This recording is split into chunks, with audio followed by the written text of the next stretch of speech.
جس طرح سے آج کی یہ ظالم اور جاہل حکومت مدرسے والوں سے سوال کر رہی ہے، ٹھیک اسی طرح سے شاہ عبد العزیز رحمت اللہ علیہ کے پاس ایک انگریز آ کر کے سوال کرتا ہے۔ السلام علیکم دوستو، کیسے ہو؟ امید ہے کہ آپ سب خیریت سے ہوں گے۔ اللہ آپ لوگوں کو ایسے ہی خوش رکھے۔ اس وقت پورے دیش میں، پورے بھارت دیش میں مدرسوں کا سروے کیا جا رہا ہے، اور سروے کے نام پر مدرسوں کو بدنام کیا جا رہا ہے۔ مدرسوں کو یہاں تک کہا جا رہا ہے کہ یہاں کون سی تعلیم پڑھائی جاتی ہے، اور اس تعلیم کے ذریعے سے لوگ آتنکوادی بنتے ہیں۔ اس طرح کی گھناؤنی اور ناپاک حرکتیں یہ حکومت آج کے دور میں کر رہی ہے۔ آسام کے اندر 3 مدرسوں کو توڑ دیا گیا۔ کبھی تو کہتے ہیں کہ ہم یہ جاننا چاہتے ہیں کہ مدرسے میں کیا پڑھایا جاتا ہے، کبھی تو یہ کہتے ہیں کہ مدرسے کے بچے پڑھائی میں، ایجوکیشن میں پیچھے رہ جاتے ہیں، اور یہ بھی کہا جاتا ہے کہ مدرسوں سے پڑھ کر نکلنے والے ہمیشہ آتنکوادی ہوتے ہیں۔ اس گھنونے اور ناپاک الفاظ کا استعمال کرنے والوں، کان کھول کر سن لو۔ پہلے تو تم مجھے یہ بتلاؤ کہ تمہیں کیا پتا ہے ہدایہ کیا ہوتا ہے؟ تمہیں معلوم ہے محدث کسے کہا جاتا ہے؟ تمہیں معلوم ہے احادیث اور قرآن کریم کی تعلیم کا کیا مطلب ہوتا ہے؟ تم سروے کر کے کیا کرنا چاہتے ہو؟ تمہیں اگر سروے کرنے کے لیے اجازت دے دیا جائے تو تم کیسے سمجھو گے کہ فقہ کی کتابوں کا کیا مطلب ہوتا ہے؟ تمہیں کیسے معلوم چلے گا کہ محدث کسے کہا جاتا ہے؟ اتنا عقل و شعور ہے تمہارے پاس؟ اگر ہے تو پھر آؤ اور آ کر کے بتلاؤ کہ کیا ہوتا ہے، محدث کسے کہا جاتا ہے، مفکر کسے کہا جاتا ہے، انسان عالم کب بنتا ہے، مفتی کب بنتا ہے، فاضل کب بنتا ہے؟ ان تمام باتوں کا جواب تمہارے پاس ہو ہی نہیں سکتا، کیونکہ تم نے مدرسے میں تعلیم حاصل کیا ہی نہیں، تم نے مدرسے کو قریب سے دیکھا ہی نہیں ہے۔ اتفاق سے حکومت کیا آ گئی، تم نے تو سر میں چڑھ کر ناچنا شروع کر دیا ہے۔ وہی کہاوت ہو گئی کہ کہاں راجہ بھوج کہاں گنگو تیری۔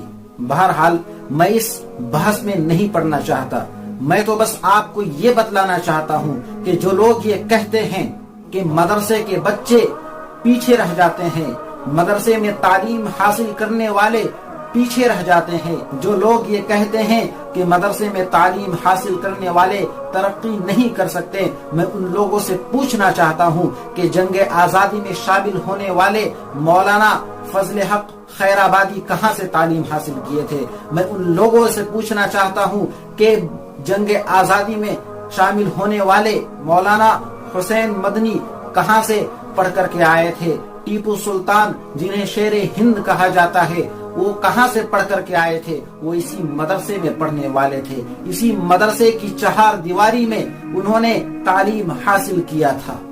اور آج مدرسے میں پڑھنے والوں کو غدار کہا جا رہا ہے، مدرسے میں پڑھنے والوں کو جاہل اور گنوار کہا جا رہا ہے۔ کیا مدرسے میں پڑھنے والا بچہ ترقی نہیں کر سکتا؟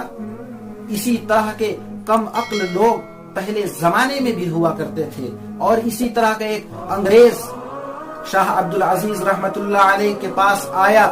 شاہ عبد العزیز رحمت اللہ علیہ اپنے مدرسے میں پڑھا رہے تھے، ایک انگریز آیا اور آ کر حضرت سے کہنے لگا کہ آپ مدرسے میں بچوں کو کیا پڑھاتے ہیں؟ جس طرح سے آج کی یہ ظالم اور جاہل حکومت مدرسے والوں سے سوال کر رہی ہے، ٹھیک اسی طرح سے شاہ عبد العزیز رحمت اللہ علیہ کے پاس ایک انگریز آ کر کے سوال کرتا ہے کہ آپ مدرسے میں بچوں کو کیا پڑھاتے ہیں، اور آپ کے بچے یہاں سے کیا بن کر کے نکلتے ہیں؟ آپ ان بچوں کو انگریزی پڑھائیے، ڈاکٹر بنائیے، انجینئر بنائیے، سائنس پڑھائیے، تاکہ ان کی عقل کھلے، ذہن کھلے۔ دیکھو یہ میرا بچہ ہے، ہم اپنے بچوں کو انگریزی پڑھاتے ہیں، ہم اپنے بچے کو ڈاکٹری پڑھاتے ہیں، ہم اپنے بچے کو سائنس پڑھاتے ہیں، دیکھو میرے بچے کی عقل کتنی تیز ہے۔ جب اس انگریز نے اپنے بچے کی طرف اشارہ کیا اور کہا کہ میرے بچے کی عقل بہت تیز ہے۔ تو حضرت نے اس انگریز کے بیٹے کو بلایا۔ قریب میں وضو کرنے کا تالاب تھا۔ حضرت نے فرمایا، اچھا بھائی تم بتلاؤ کہ اس تالاب میں کتنا پیالہ پانی ہے۔ اب وہ انگریز کا بچہ حضرت کا منہ دیکھنے لگا، وہ کیا بتائے کہ تالاب میں کتنے پیالے پانی ہے۔ پھر حضرت نے اپنے ایک طالب علم کو بلایا اور اس سے پوچھا کہ بیٹا بتلاؤ کہ اس تالاب میں کتنے پیالے پانی ہے۔ اس نے کہا کہ حضرت اگر پیالہ اتنا ہو جتنا یہ تالاب ہے تو ایک پیالہ پانی ہوگا، اور اس سے آدھا ہو تو 2 پیالہ پانی ہوگا۔ یہ پورا قصہ سننے کے بعد آپ کو یہ معلوم ہو گیا ہوگا کہ مدرسے کا پڑھنے والا طالب علم بھی بہت ذہین ہوتا ہے، عقل مند ہوتا ہے، نہ کہ صرف انگریزی اسکول میں پڑھنے والا بچہ ہی ہوشیار ہوتا ہے۔ وہ اپنی جگہ پر صحیح ہے، وہ بھی ہوشیار ہوتے ہیں، لیکن اپنے آپ کو ہوشیار سمجھنا اور دوسرے کو جاہل اور گنوار سمجھنا یہ بالکل درست نہیں ہے۔ اس لیے کسی سے بھی بات کرنے سے پہلے سوچے، پہلے اپنی بات کو تولے، اس کے بعد بولے۔ بات ہمیشہ تمیز سے اور اعتراض دلیل سے کیا کرو۔ اگر بات کرنے کے لیے تمیز نہیں اور اعتراض کے لیے دلیل نہیں تو پھر خاموش رہنا بہتر ہوتا ہے۔ اللہ رب العزت سے دعا ہے کہ اللہ رب العزت تمام مدارس کی، مکاتب کی خانقاہوں کی حفاظت فرمائے، اور جو ان مدارس کو بدنام کرنے کی کوشش کر رہے ہیں، جو ان علماء کو بدنام کرنے کی کوشش کر رہے ہیں، اللہ رب العزت انہیں یا تو ہدایت دے دے یا تو پھر ہلاک کر دے۔ السلام علیکم ورحمۃ اللہ وبرکاتہ۔